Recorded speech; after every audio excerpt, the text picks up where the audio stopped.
Bonjour à toutes et tous. Bienvenue à cet événement sur la mobilité active de nos aînés, en diffusion directe, dans le cadre des rendez-vous de la mobilité durable faisant partie de la programmation, entre autres, la Maison de développement durable. Et vraiment, merci beaucoup. Je m'appelle Bernard de Zwalkenburg et je suis le responsable du carrefour de synergie de la Maison de développement durable. Le contexte pour les gens qui ne nous connaissent pas, la Maison de développement durable est un carrefour d'échange, de réflexion et d'innovation sur le développement durable. Elle est aussi un bâtiment écologique et soutient le développement de ses membres, entre autres par la gestion des bureaux dans ce premier bâtiment certifié LEED Platine NC au Québec. Nous animons aussi une programmation d'événements qui permet aux acteurs de changement de se rencontrer, de se regrouper, de collaborer afin d'amplifier les impacts de leurs actions.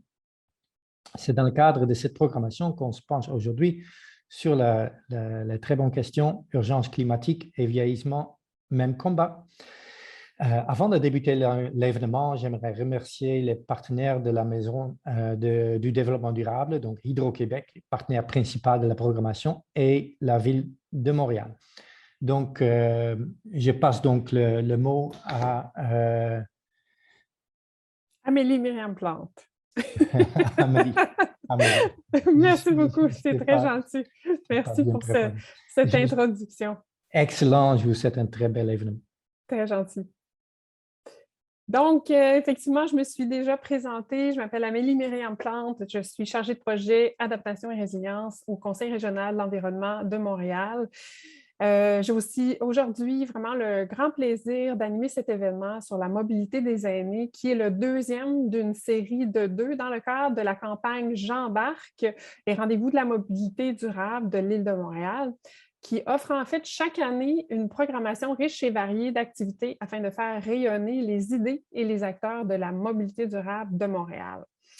L'événement d'aujourd'hui, comme vous venez de l'entendre, est organisé conjointement avec la Maison du développement durable, ainsi que la table de concertation des aînés de l'île de Montréal dans le cadre du lancement des résultats et outils issus du projet Pacte Rosemont.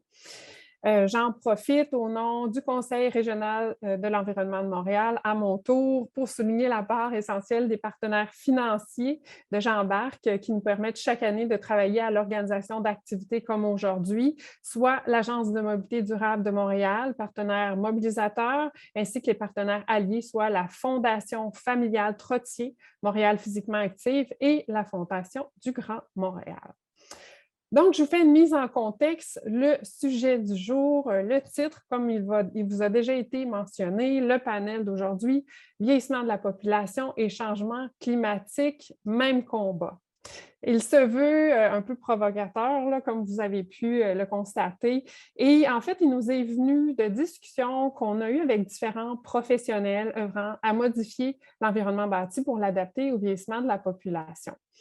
C'est souvent, en fait, un constat qui revient malgré les évidences qui sont empiriques, malgré les outils qui sont disponibles, le travail de terrain et les modifications physiques qui sont effectuées, c'est encore très minime. Et on se rend compte qu'on n'est pas tout à fait encore à l'étape de l'action et ça reste souvent au niveau des plans d'action et je pense par exemple à la démarche Municipalité Amis des aînés. Donc, force est de constater que ce n'est pas une priorité pour une grande proportion de municipalités ou encore de citoyens corporatifs. On se dit, qu'est-ce qu'on fait avec ça? On arrive à se demander, est-ce qu'on est face à un déni qui serait, par exemple, sociétal ou encore politique? On reconnaît l'urgence d'une manière, j'ai envie de dire, cognitive, mais on n'est pas prêt à investir peut-être des fonds publics pour aménager nos milieux de vie et changer nos modes de vie pour faire en sorte qu'une transition vers des environnements favorables au vieillissement soit rendue possible. Donc, pour en discuter aujourd'hui, on a 4 superbes panélistes qui sont sensibles à l'enjeu de l'aménagement du territoire en contexte de vieillissement de la population et vous le devinerez, ayant trait à leur mobilité active. Je vous les présente donc. Premièrement, on a Madame Pauline Turmel, qui est une retraitée de l'éducation et du milieu de la santé qui cumule plus de 42 ans d'expérience professionnelle. Depuis 10 ans, l'implication citoyenne est devenue son principal leitmotiv. Elle est bénévole dans différents organismes de l'arrondissement Rosemont-la-Petite-Patrie et elle est entre autres membre du comité de coordination de la table de concertation Vivre et vieillir à Rosemont. Elle a participé à différents projets de recherche concernant la santé et la mobilité des personnes aînées et elle est entre autres membre du CA des habitations Nouvelles Avenues. Bienvenue, Madame Turmel. Ensuite, on a Hélène Fournel, qui est chargée de projet chez Piétons Québec. Elle est architecte paysagiste de formation et possède un diplôme de 2e cycle en gestion de l'environnement ainsi qu'une maîtrise en aménagement. Ses mandats professionnels l'ont menée à s'intéresser à la mobilité active, plus spécifiquement aux aménagements favorables à la marche. Chez Piétons Québec, depuis mars 2020, elle est responsable du projet Piétons un jour, Piétons toujours, qui s'adresse aux municipalités pour les inciter à améliorer la sécurité et le confort des piétons aînés. Bienvenue, Hélène. Ensuite, on a Antoine Guilbeault-Houde, qui est conseiller en planification à l'arrondissement de Montréal-Nord. Monsieur Guilbeault-Houde est un professionnel de l'aménagement. En collaboration avec plusieurs partenaires locaux et organismes du terrain, il s'occupe de dossiers liés à l'habitation et au milieu de vie. Il est diplômé de l'INRS en études urbaines. Dans ces dossiers en arrondissement, il compose avec la complexité de concevoir des solutions locales à des problèmes collectifs. Il s'intéresse à la réduction des inégalités et à l'amélioration du milieu de vie. Pour ce faire, il mise sur la création de partenariats et la recherche d'opportunités. Bienvenue, Antoine. Et enfin, on a M. Sébastien Lard, qui est professeur agrégé à la Faculté de l'aménagement et spécifiquement l'École d'urbanisme et d'architecture de paysage de l'Université de Montréal. Ce dernier possède une formation pluridisciplinaire allant de l'urbanisme à l'architecture et l'aménagement du territoire. Sa thèse, qui porte sur le vieillissement en banlieue, a reçu le prix du mérite en études sur l'habitation de la SCHL. Après 4 années passées au Luxembourg comme chargé de recherche, il a intégré l'équipe de l'École d'urbanisme et d'architecture de paysage en 2012. Il est, depuis janvier 2019, directeur de l'Observatoire Ivanhoe-Cambridge sur le développement urbain immobilier. Ses enseignements et recherches portent sur les rapports entre mobilité quotidienne, les choix résidentiels et le mode de vie, ainsi que sur les impacts des changements sociodémographiques, comme le vieillissement et l'immigration, sur l'évolution des territoires et de l'habitat et des politiques d'aménagement et de logement. Bienvenue, Sébastien. Je vous remercie à tous d'être là. Et maintenant, on y va avec notre première question. Et je vais être un petit peu plus fluide que je l'ai eu là. Mais vous avez un beau profil. C'est important pour moi de vous mettre en contexte comme il faut.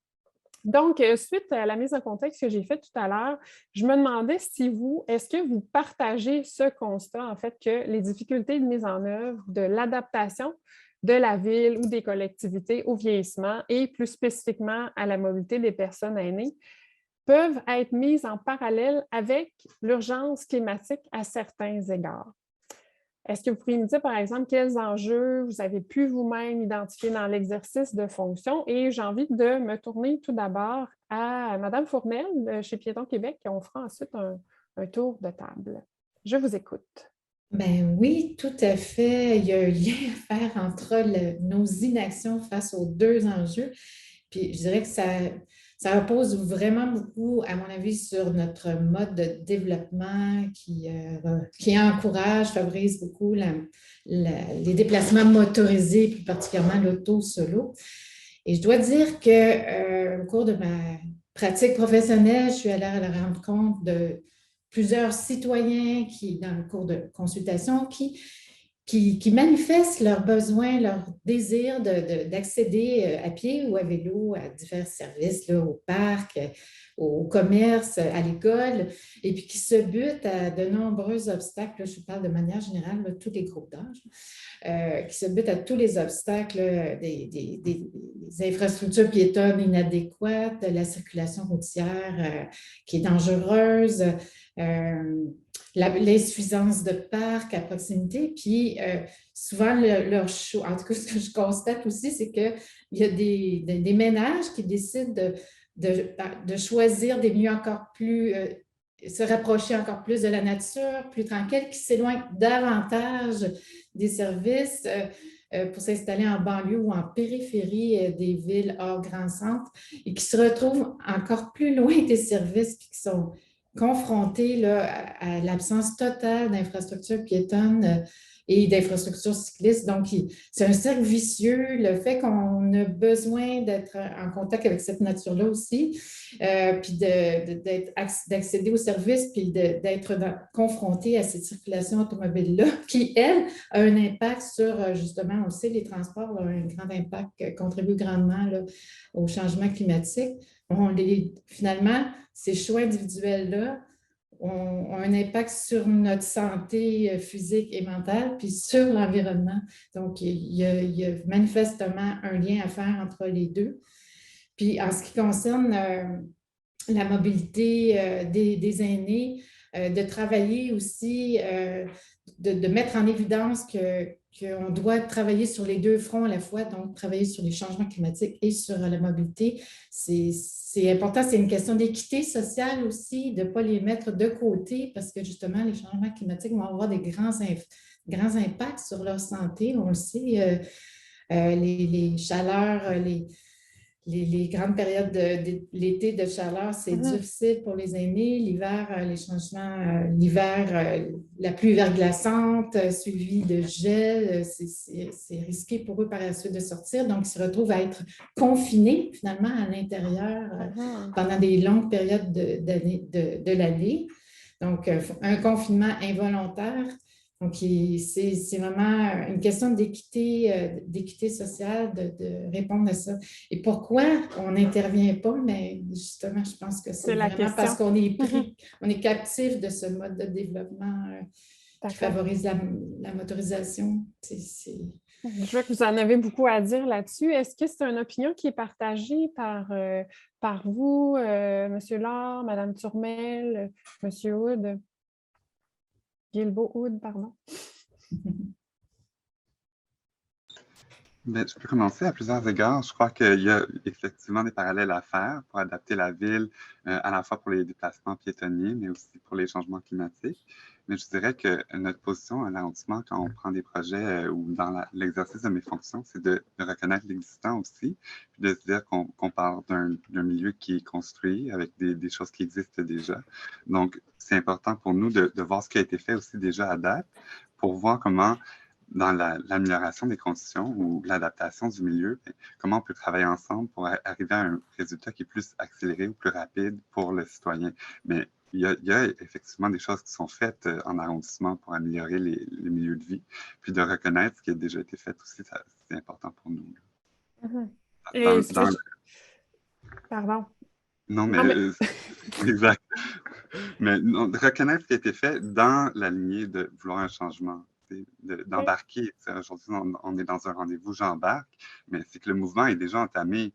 Il y a des choses qui se font, puis des fois, c'est de mettre en commun les initiatives des gens, puis de mettre en commun les idées pour arriver à un effort, un collectif qui est plus grand. Donc, c'est pour ça aujourd'hui que je participe, puis que je suis vraiment... mais je suis d'accord avec ce que Mme Fournel dit, mais il n'y a pas seulement que de l'inaction, il y a aussi de l'action à certains égards. Je trouve ça intéressant. Vous mettez de l'avant aussi, quand vous dites travailler ensemble, si je comprends mieux, vous faites référence aux citoyens. Oui, aux citoyens, aux organismes qui sont sur le terrain, parce qu'en arrondissement, des fois, on arrive à être un petit peu détaché du terrain ou du citoyen, mais ce qui nous rassemble dans notre travail ici, c'est de vouloir apporter des services aux citoyens. Puis quand on parle de services pour les personnes aînées ou des services pour les déplacements actifs des personnes aînées, mais on s'adresse à une population qui est vulnérable à certains égards. Et puis nous, on veut réduire ces vulnérabilités-là. Donc, c'est sûr qu'il faut agir sur le terrain, mais on agit aussi au niveau politique, puis on agit aussi en faisant des plans d'action.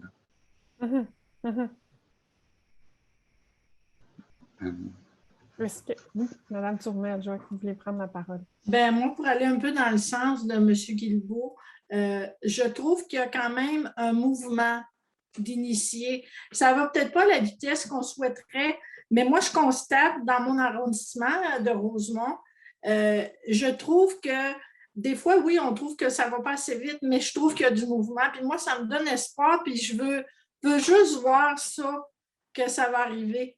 Puis qu'on va être de plus en plus nombreux. Je trouve que des activités comme aujourd'hui, ben, ça va contaminer d'autres personnes parce que je veux qu'on mette l'action aussi sur ce qui se passe sur le terrain.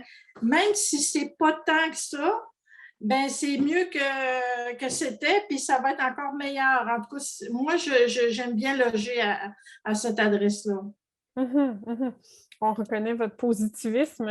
Quand Monsieur Laforêt de la TCAM m'a référé à vous, il m'a dit qu'il faudrait avoir une Pauline Turmel dans chaque arrondissement. Donc, non, mais je plaisante, mais c'est vrai que c'est ce qu'il m'a dit. Donc, effectivement, c'est bien de voir le côté positif. Puis c'est un peu de ce côté-là aussi, le titre provocateur se voulait aussi pour être capable de voir le côté négatif, mais aussi le côté positif. Je ne sais pas, M. Lars, si vous avez quelque chose à ajouter là-dessus.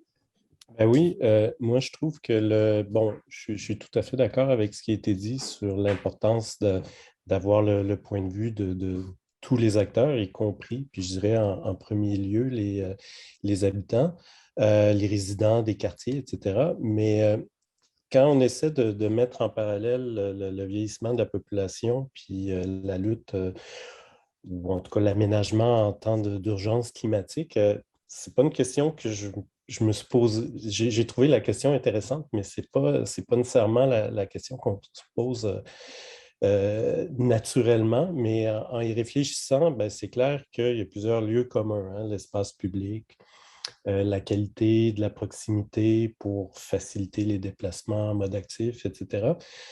Mais quand vient le temps de mettre ça en action, en fait, ce que nous montre la recherche, là, vous parlez de notre domaine d'intervention. Nous, moi, je suis en enseignement puis en recherche. Ce qu'on voit, c'est qu'il y a certains paradoxes. Hein, pendant qu'en ville ou dans les quartiers urbains, agir sur la proximité, réfléchir à la mixité des services, aux mobilités courtes, ça se fait assez facilement, entre guillemets. Même si c'est pas parfait entre les différents acteurs. Mais quand on tombe en banlieue, là, il y a des enjeux, tout particulièrement pour le vieillissement, qui sont un peu paradoxaux, là, c'est-à-dire de miser sur la mobilité en transport collectif, etc. Ben là, quand on pense au vieillissement, si on a 80 ans, prendre l'autobus, là, c'est peut-être pas la solution la plus facile. Donc, il y a une réflexion, puis il y a des difficultés qui peuvent être assez contrastées d'un environnement urbain à un autre. Puis il y a la question aussi de changer des modes de vie, hein, qui sont établis sur plusieurs années si on est dans la perspective du vieillissement. Donc, c'est pas... Puis ça, je rebondis sur ce que Mme Fournel disait, notre façon d'aménager, en fait. Pendant des années, ça a été pour la voiture. Bien, les gens étaient en voiture, ils sont déplacés en voiture, puis c'est pas à 80 ans qu'on va commencer, ou en tout cas, on peut commencer à prendre l'autobus, mais c'est pas facile, en fait. Donc, moi, ça m'a fait réfléchir à ça, les contrastes entre les différents environnements urbains, mais aussi des temps qui sont longs. Puis ce qu'on aménage aujourd'hui, là, on va être pris avec, puis on le voit là, pendant plusieurs années. Donc, il y a justement cette question d'urgence. Je vais m'arrêter ici.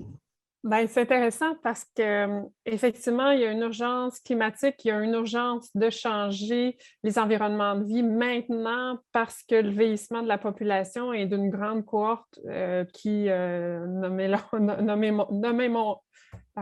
nommons-la, les baby boomers, et c'est présentement là, qui est de plus en plus importante et ça va rester la réalité pendant un bon moment. Donc, l'aménagement qui se fait à long terme, et là, on est prêt, pour rebondir sur ce que vous dites, M. Guilbeault-Hood, on est prêt avec l'existant. Maintenant, comment on fait pour le changer à court terme en mettant à profit les citoyens dans tout ça? C'est vraiment un gros défi, si je comprends bien, là. Mais tout n'est pas négatif et vous sentez un début de mouvement, si je comprends bien, pour reprendre ce que vous disiez, Mme Turmel, entre autres. Oui. Je ne sais pas, juste avant de poser la prochaine question, j'ai envie de revenir un petit peu, vous donner la parole, Mme Fournel, par rapport au portrait que vous dressiez au départ, après ce tour de roue Est-ce que votre réflexion a avancé, a changé un peu à entendre les différents points de vue autour de la table? Oui, c'est intéressant d'entendre dire que dans les quartiers plus centraux, justement, les actions pour mieux adapter la ville aux besoins des piétons vieillissants est en marche et puis il y a des belles initiatives qui se font déjà, alors que ce que je constate, c'est qu'à l'extérieur de la grande ville, c'est plus difficile, particulièrement en banlieue. Puis pour reprendre ce que M. Laure disait, effectivement, les aînés qui se sont établis en banlieue, qui ont vécu toute leur vie dans ces quartiers-là, ne souhaitent pas nécessairement aller se diriger vers Montréal dans des secteurs plus densément peuplés. Ils souhaitent vivre encore dans ces quartiers qui sont moins densément peuplés, avec le défi de circuler alors qu'on a 80-85 ans, puis qu'on perd son permis de conduire, puis qu'on n'a jamais utilisé le transport collectif. C'est vraiment un très, très grand défi. Puis c'est la réalité pour de nombreux aînés. Ils ne sont pas tous sur l'île de Montréal, bien au contraire. Ils sont parfois dans des villages où il n'y a pas aussi d'habitation pour les aînés, où il n'y a aucun service de transport collectif. Donc, c'est assez, je dirais, contrasté comme situation présentement. C'est sûr que là, on est avec le Creux de Montréal, puis on parle plus pour l'île de Montréal. Mais il y a des villes sur l'île de Montréal qui ont un profil typiquement banlieue. C'est ce que j'allais dire, oui, effectivement. Des secteurs résidentiels que l'on connaît, qui favorisent les déplacements automobiles, qui sont séparés des services de proximité, puis qu'on doit absolument prendre la voiture pour se rendre à l'épicerie puis à la pharmacie. Donc, il y a des aînés sur l'île qui vivent ces difficultés-là de déplacement sécuritaire dans le mode de leur choix, là. Ça me fait penser, en fait, à la présentation que vous avez faite la semaine dernière en parlant, par exemple, des enjeux de sécurité dans les stationnements. Donc, ça, les stationnements, il y en a partout, hein, des grandes aires de stationnement où il y a beaucoup d'accidents. Puis, donc, à ce moment-là, ça me fait sauter un peu à ma deuxième question, là. Donc, justement, ce qu'on a présenté la semaine dernière, soit les résultats du projet Pacte Rosemont, le projet Zone Santé du Centre d'écologie urbaine et les résultats de Piétons un jour, Piétons toujours, sont arrivés avec différents outils, en fait. Puis, dans le fond, ces outils-là, ils sont financés par nos institutions. Donc, c'est le ministère de la Santé, c'est le ministère de l'Environnement qui nous arrive avec des subventions et qui disent, bien, on pense que les professionnels y ont besoin d'outils, ils ne comprennent pas, par exemple, la mobilité des aînés comme il faut, ils ne savent pas comment faire, qu'est-ce qu'il faut.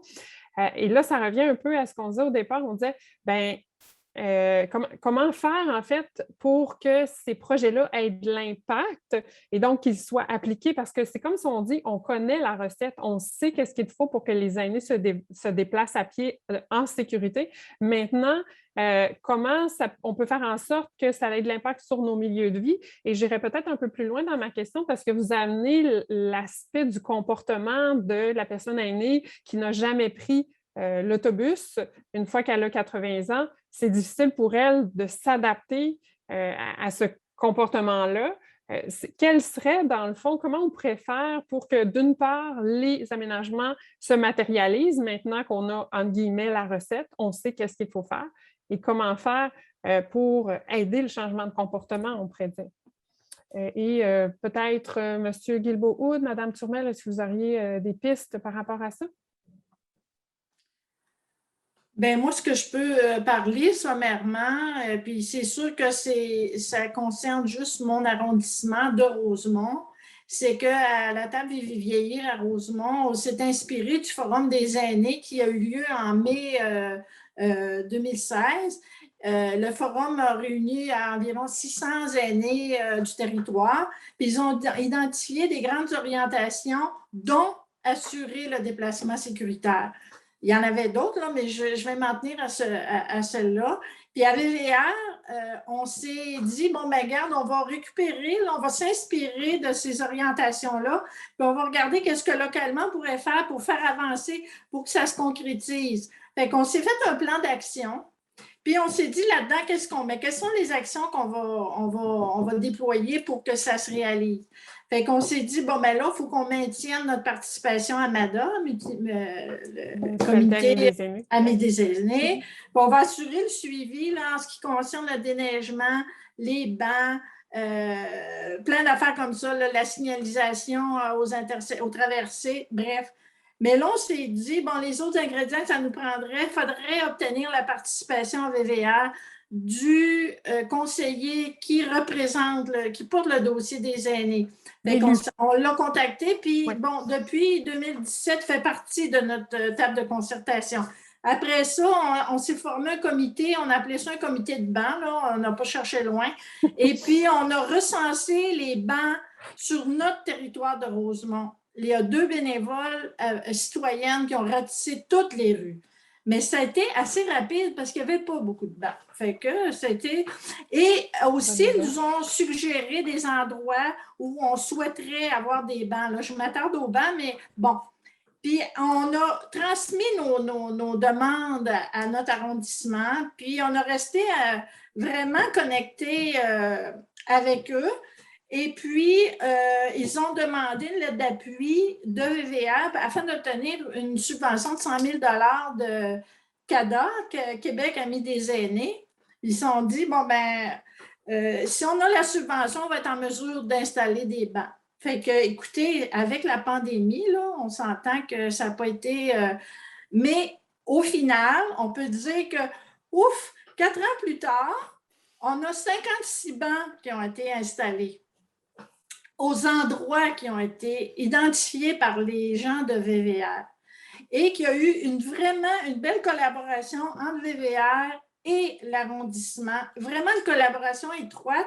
À un moment donné, il y avait une responsable de l'installation, en tout cas des bancs, qui m'appelle parce que je suis le porte-parole de ce dossier-là pour VVR, mais je ne travaille pas seule là-dessus, là. Puis, elle me disait, bon, ben regarde, vous avez identifié, vous souhaiteriez avoir un banc à tel endroit, il y a un commerce là-dedans. Encore, faire l'histoire courte, on s'est dit, on ne s'en fâchera pas là-dedans. Et si ce n'est pas pertinent localement, là, il y a des gens qui disent, ben mettez-le ailleurs, le banc, on ne se cassera pas la tête, ça va faire un banc ailleurs de plus. Ceci étant dit, depuis la fin juin, je crois, au début juillet, les 56 bancs sont installés. Et puis, comme je disais tantôt, sur les premiers parcours identifiés par VVR. Puis, je ne vous cacherai pas qu'à notre plan d'action 21-22, on en veut encore 50. Puis ça, c'est sans oublier qu'on veut parler de logement, on veut parler de traverses, la durée des traverses, parce que parallèlement à ça, j'ai un collègue qui siège sur VVR, qui est intervenant aux habitations de Nouvelles Avenues, qui, en communiquant avec le responsable des aînés, a réussi à améliorer la signalisation parce qu'aux habitations de Nouvelles Avenues, c'est un carrefour important, Pineuve, Beaubien. Bref, il y a eu une écoute et ils ont changé la signalisation. Une autre résidence aînée qui fait partie de VVR, il voulait avoir un arrêt sur la rue Rachel, pas loin du Provigo. Fin une histoire courte. Après, soit des représentations au conseil d'arrondissement avec des pétitions des différents intervenants, bien écoutez, l'arrêt, ça a pris un petit temps d'arrêt avant qu'on l'ait, mais on l'a eu. C'est pour ça que moi, je me dis, ça bouge quand même. Mm-hmm. Je pense que l'important, c'est d'avoir une approche constructive, puis d'établir des bonnes relations avec nos décideurs. Mais tu sais, c'est pas comment je vous dis, c'était pas miraculeux non plus. C'est pas une baguette magique, là. Voilà. C'est pas ça. Sauf qu'il faut tenir bon. Il ne faut pas lâcher. Il faut faire preuve de persistance puis d'écoute mutuelle. Puis écoutez, je pense que de part et d'autre, il y a de l'ouverture qui se fait. Si on part avec dire ben ça ne marchera pas, écoutez, c'est sûr que ça ne marchera pas. Ça ne marchera jamais, oui. Ça ne marchera pas. Bref, voilà. Ben, Sylvien, je retiens juste peut-être la participation politique. Vous avez été très stratégique en allant chercher l'élu local, les liens, connexions avec les professionnels, l'appui par rapport à leurs demandes Primada là, pour les infrastructures, la patience. Donc, pour vous, c'est tout des... Puis ça semble fonctionner manifestement avec l'exemple que vous me donnez, là. Merci beaucoup. En tout cas, nous autres, on est confiants, je peux-tu vous dire? Bien, à partir du moment que tu en as eu 50, tu vas pouvoir en avoir d'autres. À partir du moment que tu as eu 2 nouveaux arrêts, tu vas en avoir d'autres. Puis à partir qu'ils ont changé des durées de traverse, bien, ça veut dire que tu peux en avoir d'autres. J'arrête. Je pense que beaucoup des conditions de succès, vraiment, vous Mhm. avez nommé Mme Tournelle, puis ça passe par l'écoute. Je suis d'accord avec vous à ce niveau-là. Puis quand on travaille en arrondissement, des fois, on est comme le point de contact, on est la porte d'entrée pour des gens qui ont des projets comme ça. Donc, il faut, nous, se faire défenseurs du projet à la suite de ce premier contact-là. Donc, bien connaître les attentes, bien connaître les besoins. Ensuite, comme vous l'avez dit, il faut se promener, il faut vraiment mesurer les choses, voir sont où les bancs, aller sur le terrain, voir la topographie, voir les distances de marche. Mais ensuite de ça, moi, j'avais comme identifié 3 conditions de succès majeures, là, si on veut que ces projets-là se matérialisent. Puis les maillages, là, ce qu'on a dit beaucoup, là, travailler ensemble, ça, c'est une des 3 conditions de succès, mais ça prend aussi un leadership au niveau de l'arrondissement. Ça prend aussi un appui au niveau politique. Des fois, ça peut venir avec des mesures pour faciliter l'implantation de notre projet. Ça peut être des mesures autres que financières. Puis, au niveau de l'arrondissement, ce que nous, on peut faire pour assurer notre leadership, mais c'est de faire connaître nos intentions en matière de développement, de montrer qu'on a un souhait, qu'on est à l'écoute, et puis que notre souhait, c'est d'améliorer les conditions de vie ou les conditions de déplacement des personnes aînées. Là, on se rend ouvert et disponible à accepter des projets, à recevoir des idées et puis à travailler dessus. Donc, l'outil de MADA, de la municipalité des aînés ou le plan d'action MADA, c'est une manière de s'aligner derrière une vision. Et puis à ce niveau-là, c'est intéressant. Puis par la suite, on peut aller chercher des financements ou comme vous avez fait pour les bancs. Mais comme je reviendrai, là, ça prend de l'écoute, ça prend du leadership, des appuis, puis vraiment les maillages. Là, je pense que c'est une des conditions de succès dans votre projet quand vous décriviez qu'il y a des bénévoles qui ont été compter les bancs, tout ça, c'est tout un réseau de gens qui travaillent dans la même vision, dans la même optique. C'est là qu'on a des résultats qui sont vraiment importants et intéressants, je pense. Merci. Je vois, Mme Fournel, vous avez levé la main.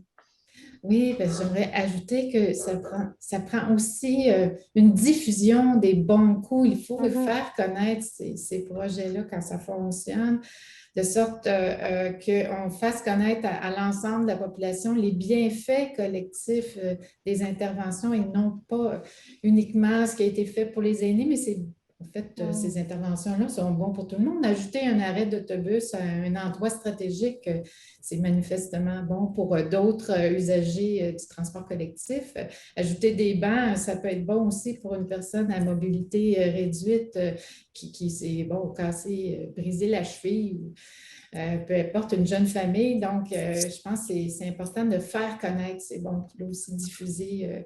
Puis par ailleurs, diffuser aussi les démarches, là, les 3 démarches qu'on a présentées la semaine dernière. Ça aussi, c'est un constat, c'est qu'elles sont souvent méconnus des acteurs municipaux, des citoyens qui pourraient être concernés.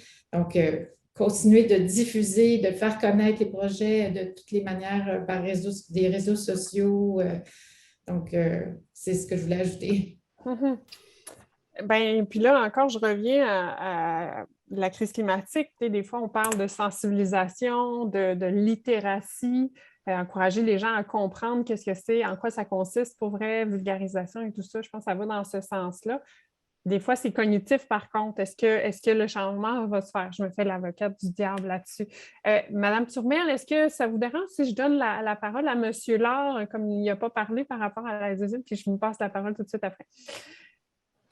Oui, ben moi, je vais m'inscrire dans ce qui vient d'être dit. En fait, il y a deux perspectives. Il y a la perspective citoyenne, puis la connaissance fine des quartiers, les tactiques, les stratégies que les gens vont développer face à des problèmes ou pouvoir amener des solutions. Puis il y a le côté politique qui est inévitable, en fait. Puis le point de rencontre, là, c'est l'arrondissement, c'est la municipalité, c'est la ville à quelque part. Puis à écouter ce qui vient d'être dit, en fait, Je pense qu'à la fois le vieillissement et la crise climatique, bien, la grande difficulté politique, en fait, parce que les citoyens s'en rendent compte assez facilement, ou en tout cas avec de l'information, etc. Mais c'est d'être capable de faire, puis c'est la même difficulté avec le vieillissement, par exemple, d'amener le problème du vieillissement comme un problème d'aménagement, en fait. Comme on vient de le dire, avec les changements climatiques, c'est un peu la même chose. C'est que si on le considère comme un problème, peut-être pas un problème, mais un enjeu d'aménagement, ben, ça va concerner à la fois les loisirs, l'ingénieur qui va faire son plan ou développer une solution, il va penser automatiquement au vieillissement comme il penserait à l'environnement. Donc, la difficulté, c'est ça, c'est d'amener ces deux problématiques-là comme quelque chose qui est transversal, en fait, qui touche la ville, qui touche l'aménagement comme on a pu régler d'autres problèmes, puis qu'on continue de faire face, que ce soit l'accessibilité ou différents types de nuisances. Là, c'est un problème ou des enjeux qui d'un côté, est environnemental et de l'autre côté, qui est social ou démographique. Donc, si on arrive du point de vue politique à le réfléchir de cette façon-là, je crois qu'on peut avancer beaucoup. Trouver un lieu de rencontre, en fait. OK. Ben, tu sais, les politiciens, ils sont élus par les citoyens aussi, hein? Donc, tout à fait. Madame Turmel. Je voulais juste revenir sur ce que Mme Fournel disait. Oui, diffuser, c'est très important. Et on se propose, parce que là, les bancs, ils ont fini d'être installés à fin juin, début juillet. Bon, on va laisser passer les élections, là, mais oui, on veut faire connaître cette réalisation. Puis oui, c'est pas juste pour les aînés, les bancs. Déjà, moi, j'habite pas loin où ils sont installés, là. Puis c'est pas moi qui ai déterminé l'endroit en passant. Mais on voit des jeunes familles, des mamans avec les petits-enfants qui sont assis sur les bancs. Tout ce que vous avez dit, fait que moi, je trouve qu'on a une vision globale de société. Je me dis, à notre arrondissement, il y a un projet qui est en attente à cause de la pandémie, mais de création d'une table intergénérationnelle à laquelle vont participer, sur laquelle vont siéger des représentants de tous les groupes d'âge. Fait que le projet, le MADA va être intégré là-dedans. Mais je me dis, c'est important qu'on parle ensemble. Les bancs, les toilettes publiques, bref, tout ça, le mobilier urbain, c'est important que tout le monde prenne conscience que ce n'est pas juste une demande de vieilles personnes. C'est ça. L'autre affaire, c'est que pour inciter les gens à s'impliquer, il faut savoir que la table de concertation des aînés de l'île de Montréal organise actuellement, il y a des ateliers qui s'adressent aux aînés pour développer, découvrir des outils pour être, on appelle ça des influenceurs à mode. Hein? Fait que, why not, nous autres aussi, de se faire confiance, puis oui, s'impliquer au niveau de son arrondissement. Fait que voilà, j'arrête, mais on n'a pas fini. Là, nous autres, on va se diffuser tant qu'on peut. Tout à fait. Je vous encourage en ce sens. Monsieur Guilbeault-Hood. Mais je fais un petit peu un lien entre les deux dernières interventions. Quand M. Laure, il parle d'aménager l'espace, et puis que Mme Turmel nous dit que ce n'est pas juste des vieilles personnes, mais c'est vrai, tu sais, parce que si on fait un aménagement qui est accessible pour des personnes à mobilité réduite ou des personnes vieillissantes, mais c'est un aménagement qui peut être convivial pour des personnes qui vivent de l'isolement, pour des personnes seules, pour des personnes... Tu sais, si on fait des aménagements, des places publiques, des endroits où se reposer, s'asseoir, ça peut rejoindre un plus grand nombre de personnes que uniquement une population déterminée d'avance. Puis ça va avoir des impacts plus grands qu'on peut imaginer. Nous, si on pense dans notre milieu ici, où il y a des personnes âgées puis des jeunes qui partagent le même endroit, mais peut-être qu'à des heures différentes dans la journée, ils vont occuper l'espace puis les bancs à leur manière. Exactement. Et puis, l'idée, c'est de voir où il y a des opportunités pour créer ces placettes-là, puis où il y a des endroits pour faire des lieux qui sont à la fois verdis, ombragés, où on peut s'asseoir, qui sont déneigés l'hiver, et puis qui permettent à différentes populations, différents groupes de populations d'avoir une ambiance, un lieu où être qui est positif, pas juste dans le déplacement. Oui, confortable, clairement, effectivement. Même des fois, le lieu de transit devient un lieu de destination en soi même. Oui, merci de l'intervention. Madame Fournel. Ben, je voulais aussi ajouter, en fait, faire le lien avec le projet Piéton un jour, Piéton toujours, il faut aussi faire prendre conscience collectivement que c'est inacceptable qu'une personne aînée perde la vie en marchant. Parce que là, on a beaucoup parlé du confort, on doit aussi parler de la sécurité de ces déplacements. Puis, en fait, je pense que on sait, là, il y a près de la moitié des piétons aînés qui perdent en fait, la moitié des piétons qui perdent la vie au Québec sont des personnes âgées. Ouais. Et ça, c'est méconnu.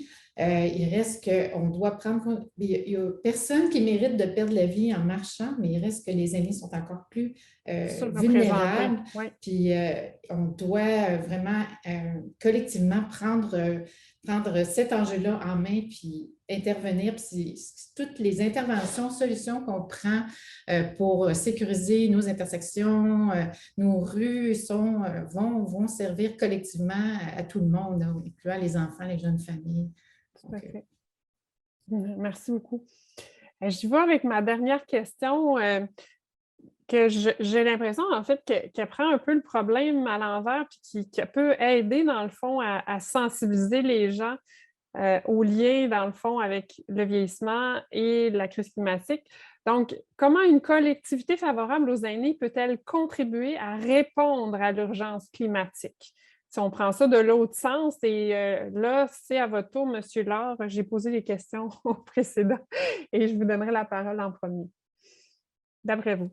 Oui, ben, c'est un angle super intéressant, mais si on fait un petit pas en arrière, en réfléchissant à cette question-là, bon, on en a parlé d'aménager la ville, de réfléchir à de nouveaux modes de vie, que ce soit au niveau des personnes âgées ou au niveau de la durabilité.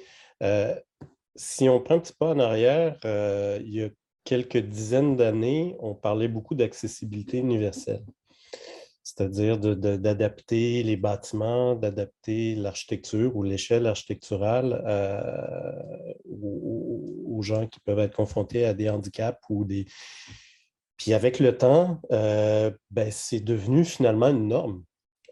Puis c'est intégré dans les programmes fonctionnels et techniques des architectes. C'est un peu partout. Puis on ne remettrait même plus en question le fait d'aménager des toilettes ou d'aménager différents équipements pour des gens à mobilité réduite, par exemple.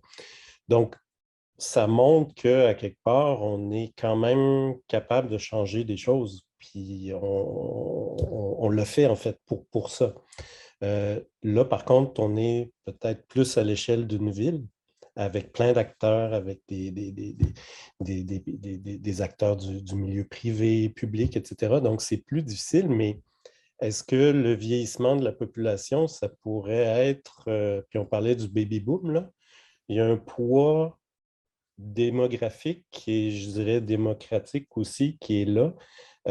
Puis ça peut être un levier éventuellement pour faire bouger les choses, puis d'aménager la ville, oui, pour des personnes âgées, mais on a peut-être l'opportunité du nombre pour pousser peut-être un peu plus loin la réflexion. Donc moi, c'est cette perspective-là qui m'est venue en tête quand je pensais à ça. Puis on a peut-être une occasion avec le vieillissement, justement parce que ben, on vit de plus en plus vieux, là, à moins que l'espérance de vie qui est une autre pandémie ou je ne sais pas trop, là, mais c'est là pour rester. Puis on a la cohorte des baby boomers qui peut être peut-être plus militant ou qui peut faire changer les choses ou qui veut changer les choses. Donc, je crois que si on l'aborde comme ça peut être une belle occasion, en fait, à mettre de l'avant pour changer les choses. À la fois le vieillissement, à la fois l'environnement. Mm-hmm. Donc, je ne sais pas si vous voulez continuer, collègues. Co-panéliste. Oui. Ne vous garochez pas tous en même temps, en bon français.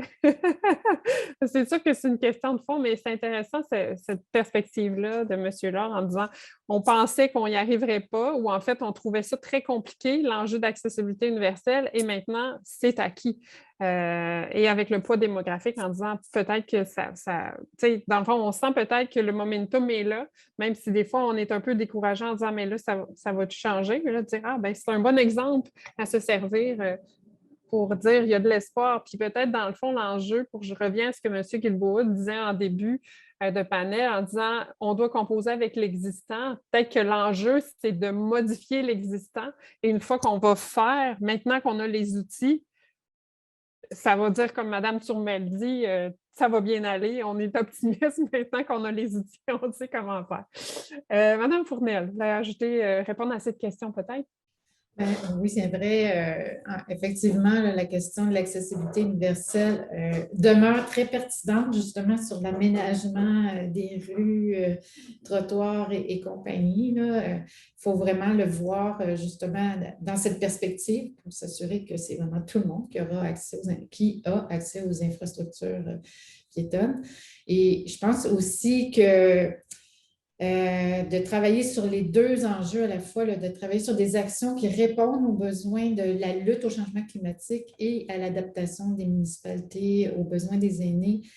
Moi, je trouve que c'est un atout parce qu'on peut mettre en évidence que les actions favorables de l'un sont favorables à l'autre. Par exemple, si on parle de besoin d'îlots de fraîcheur en ville, bien, les aînés, on a beaucoup besoin de justement de rafraîchir la ville, puis on a besoin de travailler sur la biodiversité en ville, d'ajouter du verdissement. Donc, on travaille sur les deux fronts à la fois. Je pense que ça, il me semble que c'est un atout de mettre en évidence. Peut-être que ça va aller chercher davantage les aînés qui arrivent là, de la cohorte Baby Boomers. On souhaite qu'ils soient sensibles à ces deux questions-là en même temps et puis qu'ils soient aussi engagés que Mme Turmel. On verra parce que je pense que les cohortes d'aînés aussi ne se ressemblent pas d'une génération à l'autre. C'est un autre défi aussi. En espérant je pense qu'ils sont aussi très sensibles aux campagnes en faveur des saines habitudes de vie. On le voit chez les jeunes retraités qui veulent se garder en forme, et donc sont très sensibles, ils veulent marcher, ils veulent donc avoir des infrastructures. Peut-être qu'ils seront aussi effectivement plus militants. Oui, comme avec des projets comme effectivement de la TCIM, je pense que ça s'appelait quelque chose comme citoyen influenceur. Puis, j'allais rebondir là-dessus, c'était quoi? J'ai oublié, quand ça reviendra, je dirai. En fait, oui, c'est ça, c'est la perspective de santé publique peut-être qui pourrait être rattachée à la perspective, dans ce cas-là, vous parlez de verdissement, d'îlots de fraîcheur et tout ça, qui pourra être mis en commun, qui, dans le fond, a finalement le même objectif qui est aussi les changements climatiques, la crise climatique, etc. Très intéressant. Est-ce que vous avez envie d'ajouter sur cette dernière question ou est-ce qu'on va tranquillement vers les questions du public? Parce que moi, j'aurais peut-être une petite dernière question parce que ça retouche un peu. En fait, c'est mon collègue qui est responsable du transport qui m'a glissé à l'oreille cette question que je trouvais très intéressante. Parce que dans le fond, c'est comme s'il y a des enjeux aussi. Vous parliez intergénérationnel, Mme Turmel, comment il y a des choses qui se rejoignent, mais d'autre part, il y a aussi des clashs là. Donc, qu'est-ce qu'on va faire avec ces clashs-là? Et la question était, donc, on voit qu'il y a certains projets, comme par exemple la mise en place de voies actives et sécuritaires dans le cadre pardon, M. Laforêt, Jean-Marc Laforêt me remercie de souligner le projet citoyen influenceur, pardon. Donc, ça m'a découragée. Donc, la mise en place de voies actives et sécuritaires dans la pandémie. Donc, on voit que certains citoyens aînés sont parfois plus réfractaires que les plus jeunes par rapport au repartage de la rue à la faveur des piétons et des cyclistes.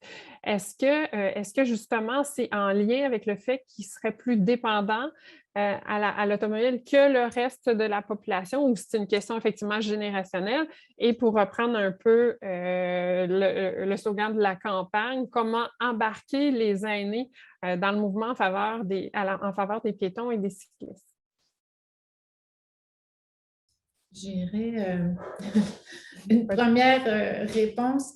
Je pense que ça tient probablement beaucoup sur la grande crainte des aînés d'être heurtés ou surpris par un vélo lorsqu'ils circulent et qu'ils doivent donc traverser une piste cyclable.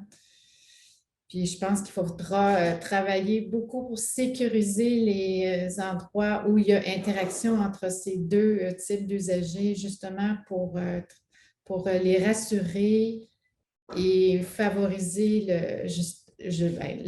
l'aménagement de nouvelles pistes cyclables, mais aussi favoriser les déplacements piétons chez les aînés. Puis ça peut tenir sur autre chose, ça peut être aussi parce qu'ils sont très captifs de l'automobile, puis ils ne souhaitent pas voir d'autres usagers autour d'eux parce que c'est quand même une tâche cognitive complexe là, de conduire, on le sait, mais il faudrait peut-être aller vérifier auprès des aînés qu'est-ce qui est le frein exactement sur... C'est dû à quoi, dans le fond? Oui, c'est dû à quoi?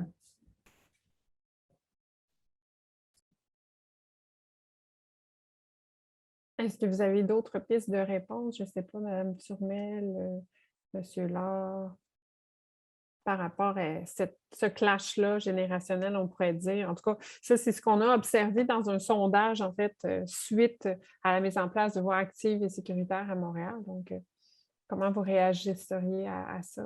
Je vois que les lèvres vous brûlent. Moi, je dirais que je suis en questionnement, puis je suis en réflexion par rapport à tout ça, parce que,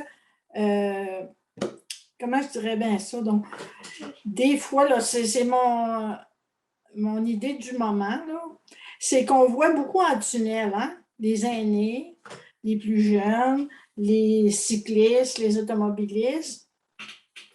De part et d'autre, il y a des gens qui ont des réserves les uns envers les autres. Oui, les aînés vont dire « Ah, les maudits bicycles », puis en tout cas, bref.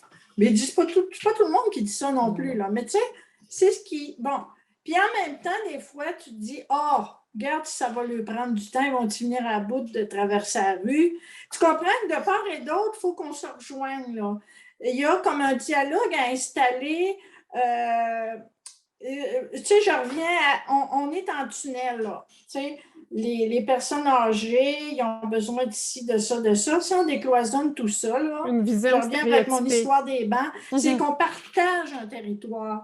Il faut qu'ensemble, on se voit pas juste comme moi, je suis une aînée, puis j'ai ça, puis l'autre, il y a un travail à faire collectif, à se dire, c'est notre territoire, c'est notre environnement, comment on peut faire pour le partager de façon harmonieuse. C'est sûr que ça ne se fera pas en criant ciseaux, mais en tout cas, moi, ça me fait beaucoup réfléchir par rapport à ça, parce que quand je suis à Vivre et Vieillir à Rosemont, bon, il y a beaucoup d'organismes qui siègent, il y a 14 organismes qui siègent, puis il y a des citoyens, puis il y a des élus aussi.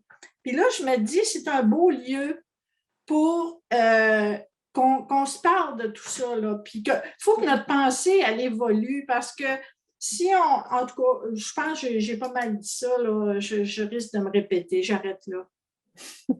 Non, mais c'est un point intéressant, là, effectivement, comme les visions stéréotypées, de dire, par exemple, qu'un cycliste, ce n'est pas juste un type de comportement, une personne aînée, c'est une population très hétérogène, et avoir ça en tête. Donc, c'est sûr que si on s'assoit ensemble et on voit chacun des points de vue, ça risque de faire avancer notre pensée. Puis, encore faut-il prendre le temps de le faire.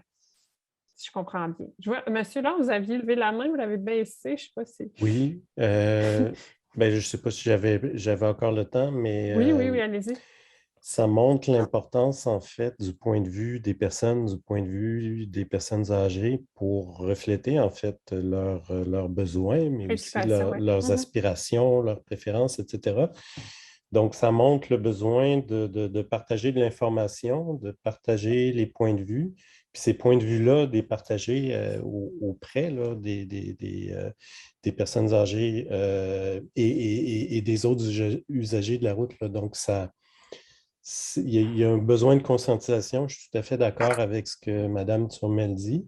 Mais en même temps, ce même point de vue-là, là, je vais parler un peu de mon point de vue, mais ça montre l'importance de la recherche, ça montre l'importance des projets pilotes, des projets de démonstration pour revenir pour faire remonter cette information-là dans les arrondissements, dans les municipalités.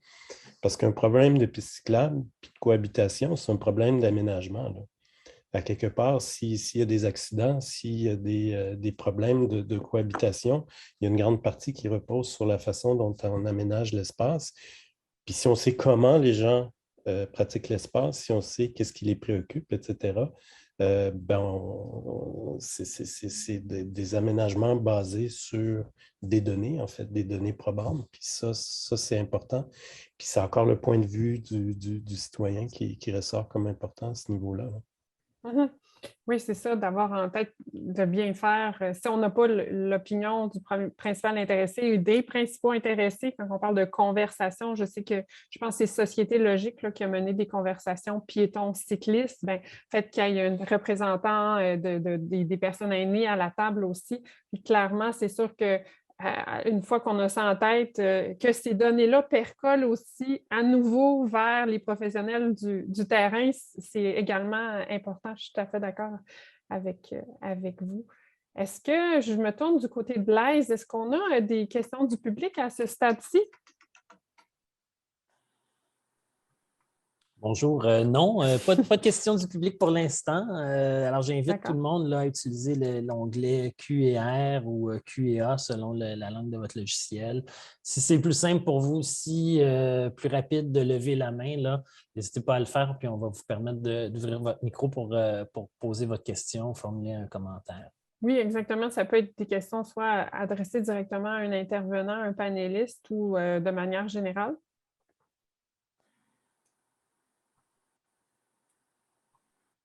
Sinon, moi, je peux toujours y aller de mes questions. J'en ai beaucoup pour vous. Donc, évidemment, on travaille beaucoup en éco-citoyenneté, puis en innovation sociale, puis ça repose souvent sur des super citoyens comme Mme Turmel.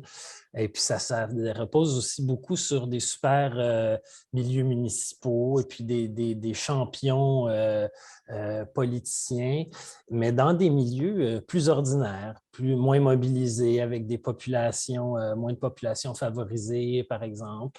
Il y a souvent un déficit là, d'implication de toutes parts. Et puis, on voit que le statu quo se reproduit plus facilement dans ces milieux-là. Comment est-ce qu'on peut briser l'inertie dans un milieu comme ça, moins exceptionnel, par exemple, que l'arrondissement de Rosemont? Ou Montréal-Nord, est-ce que je comprends? Ou Montréal-Nord, bien sûr.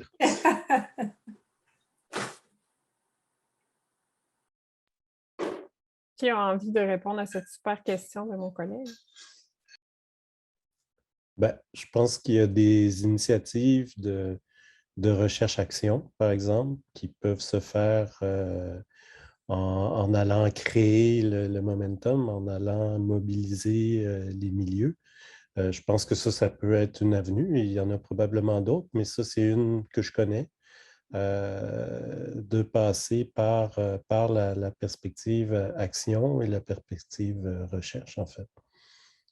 Puis ça, je crois que les milieux universitaires puis les milieux communautaires ont tout intérêt à collaborer, en fait, pour pouvoir faire ça, parce que ça peut être des perspectives qui prennent du temps, qui prennent de l'énergie, qui peuvent être compliquées, hein, disons-le, mais qui en même temps, si ça vient de l'université, nous, on a peut-être le temps puis une position un peu neutre là, lorsque vient le temps de mobiliser. Donc, ça, c'est une perspective, pour répondre à la question, là, ça serait une perspective que je pourrais proposer pour des milieux plus ordinaires, là, ou moins mobilisés, disons.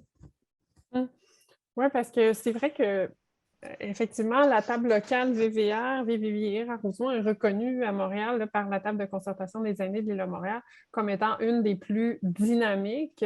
Il doit y avoir plusieurs raisons à ça.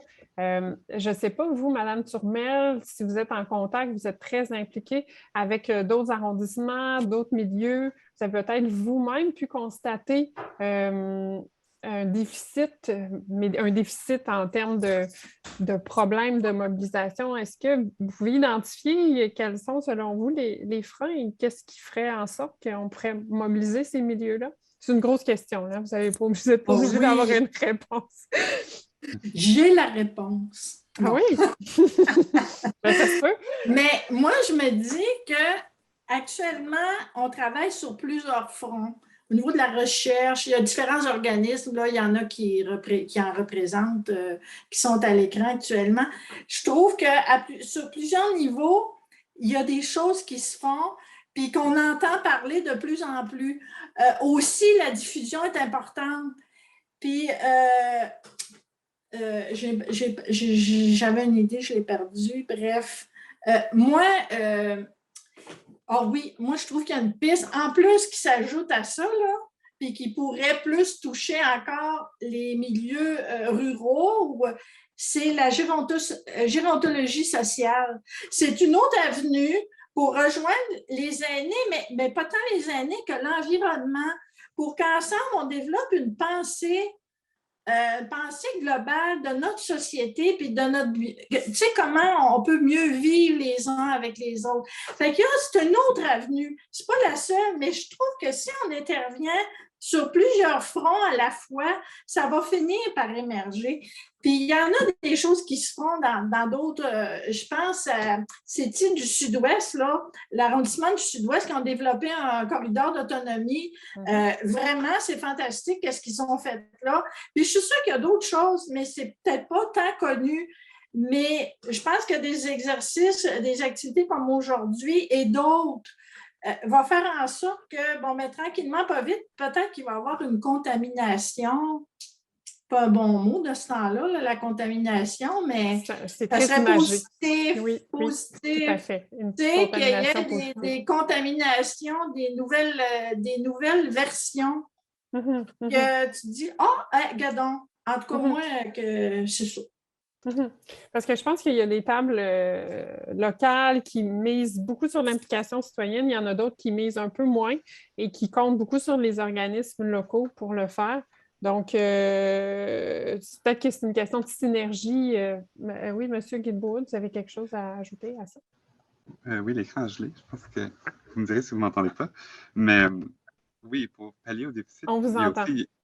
Il y a aussi des outils comme l'outil du budget participatif cette année que je trouvais qui était quand même une belle manière de montrer aux citoyens quels sont les projets sur lesquels on a la capacité d'agir, puis aussi quelles sont les contraintes auxquelles on fait face dans certains projets.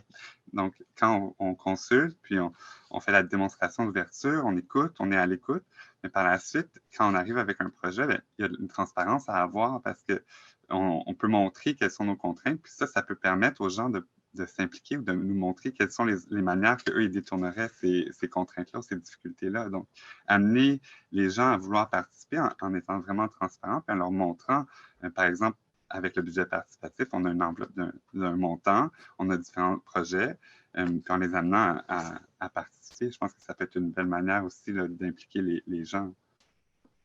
Ce que je comprends, c'est que quand vous parlez de dire c'est quoi vos contraintes, ça sensibilise aussi les citoyens à...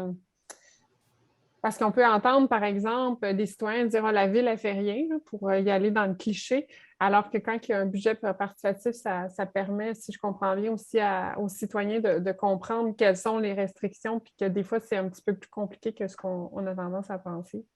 Oui, puis à même un projet qui est expliqué au budget participatif, on peut expliquer aussi tous les maillages qu'il y a à voir avec les autres paliers de gouvernement ou avec les autres organismes, puis essayer de démontrer qu'on travaille avec les autres, que ça ne repose pas tout sur nous, l'aménagement sécuritaire des intersections, par exemple, ça ne repose pas juste sur l'arrondissement. Il faut travailler avec la ville-centre, il faut travailler avec nos partenaires, puis quand on démontre, on fait la démonstration un projet au budget participatif, donc on peut tout décrire ces choses-là. Ça améliore justement la littératie, on peut dire, le sentiment, la compréhension que peuvent en avoir. Puis je pense que ça outille aussi, je partage ce point de vue-là, les citoyens, après ça, à bien intervenir, à être eux-mêmes créatifs dans le cadre qui est possible. Tout à fait. Je vois que j'ai une question dans le question des questions. Je ne sais pas exactement à qui c'est adressé. Est-ce que les données peuvent provenir des directions de santé publique ou travaillez-vous avec la santé publique? Et si oui, avec saines habitudes de vie, prévention, promotion, j'ai l'impression que c'est peut-être dirigé plus vers M. Laure ou M. Guilbeault qui semble peut-être avoir... OK, bon, c'est ça, vous êtes revenu, c'est bon. Est-ce que vous avez compris la question? Voulez-vous que je la... Peut-être la redire parce que mon écran bloquait. Oui, donc est-ce que les données peuvent provenir des directions de santé publique? Est-ce qu'il y a une collaboration déjà qui existe avec la santé publique? Je pense que c'était en lien avec la question de Blaise en disant, par exemple, si les citoyens ne sont pas mobilisés, vous me direz, Madame Lucie Thibodeau, si je dénature votre question. Donc, est-ce qu'on pourrait se servir des données de direction de santé publique, par exemple, pour être capable de tirer des enseignements ou... de mieux comprendre? La question est adressée à moi? Ah, autant, monsieur, aux personnes qui voudraient répondre, mais j'ai l'impression que comme on parle de données, qui c'est plus côté recherche. Ben oui, moi je dis qu'on a tout intérêt en fait à travailler avec la santé publique. De toute façon, aménagement, il y a plusieurs perspectives qu'on a abordées aujourd'hui. C'est en lien étroit en fait avec la santé publique, puis d'avoir des données pour pouvoir montrer des phénomènes ou des problèmes, peu importe, on a tout intérêt à travailler ensemble. Ma réponse est rapide et... Affirmative, si je comprends bien. Est-ce que de votre côté aussi, à l'arrondissement, M. Guilbeault-Hood, vous travaillez avec les données de la DRSP? Oui, mais ça dépend des divisions. En arrondissement, moi, je travaille à l'aménagement urbain, mais il y a une division en développement social qui travaille sur le dossier des aînés en grande partie.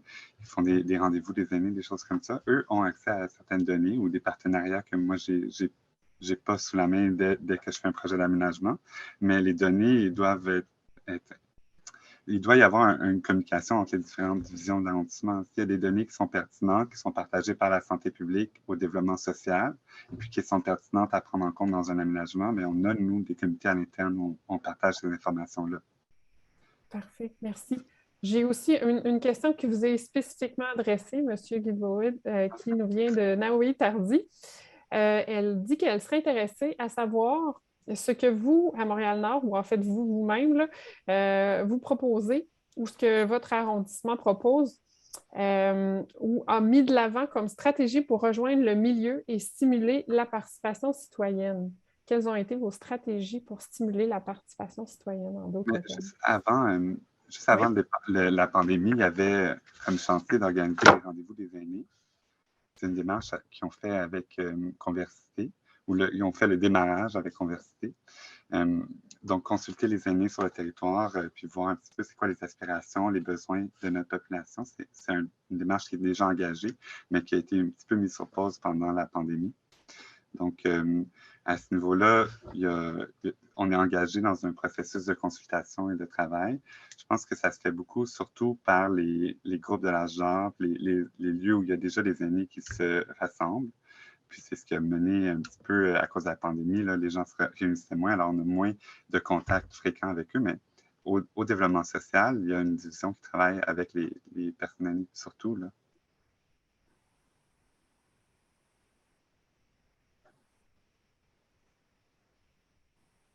Je vois que Blaise invite Naoui à prendre la parole si elle souhaite obtenir un complément d'information. Oui, c'est bon, je vois qu'on lui donne la parole. Je ne sais pas si vous souhaitez ouvrir votre caméra ou non, mais sinon, vous pouvez prendre la parole avec votre micro ouvert. Oui, bonjour, vous m'entendez?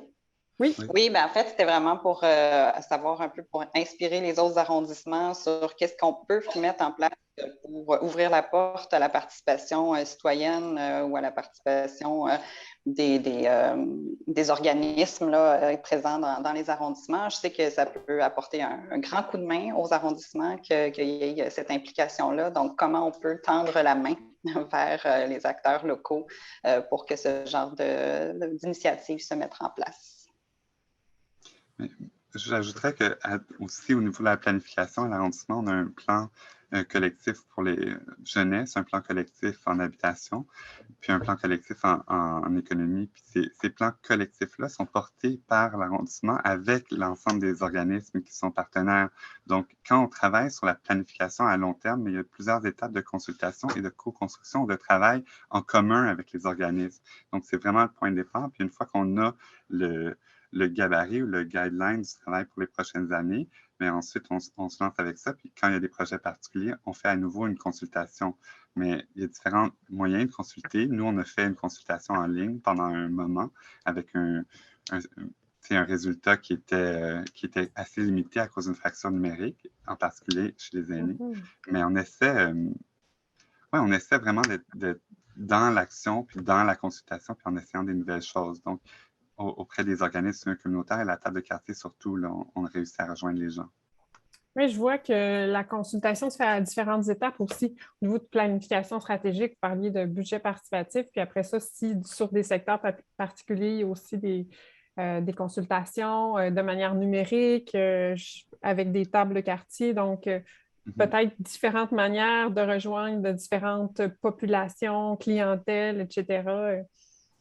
Excellent. Oui, pour des projets, on va faire des consultations sur la rue. Pour d'autres projets, on va avoir un accompagnement d'une firme externe. Donc, vraiment, ce n'est pas nous les spécialistes de la consultation, mais on est bien entourés, je pense, à ce niveau-là. Bien, l'important, c'est d'être capable de dire je ne suis pas spécialiste et je vais aller chercher de l'aide quand on a l'impression qu'on ne l'est pas. Par contre, des fois, on est bien humble et on peut se reconnaître une certaine expertise. Bon, mais je pense qu'on va s'arrêter là. Je vous remercie vraiment tout le monde, aux 4 panélistes d'aujourd'hui. Merci aux gens qui ont posé des questions. Donc, je dois remercier à nouveau, évidemment, nos collaborateurs, la Maison du développement durable, la table de concertation des aînés de l'île de Montréal, ainsi que nos partenaires de mobilisation, comme l'Agence de mobilité durable de Montréal, et les partenaires alliés, soit financiers, donc soit la Fondation familiale Trottier, Montréal physiquement active et la Fondation du Grand Montréal. Et donc, pour ma part, je vous donne rendez-vous pour le prochain événement de la programmation des rendez-vous. Demain, c'est le lancement du guide « Réinventer l'attente du bus, principe de conception pour des espaces environnants, les abribus, pardon. Donc, ça a lieu demain, mais c'est en présentiel de 11h à 13h au métro Frontenac. Donc, vous pouvez consulter la programmation de Jean-Barc en ligne. Et il y a aussi un événement Facebook. Et pour le reste de la programmation, c'est en ligne. Donc, je vous remercie tout le monde d'avoir participé. Merci de votre présence en grand nombre et au plaisir d'échanger de nouveau. N'hésitez pas à nous contacter. Merci.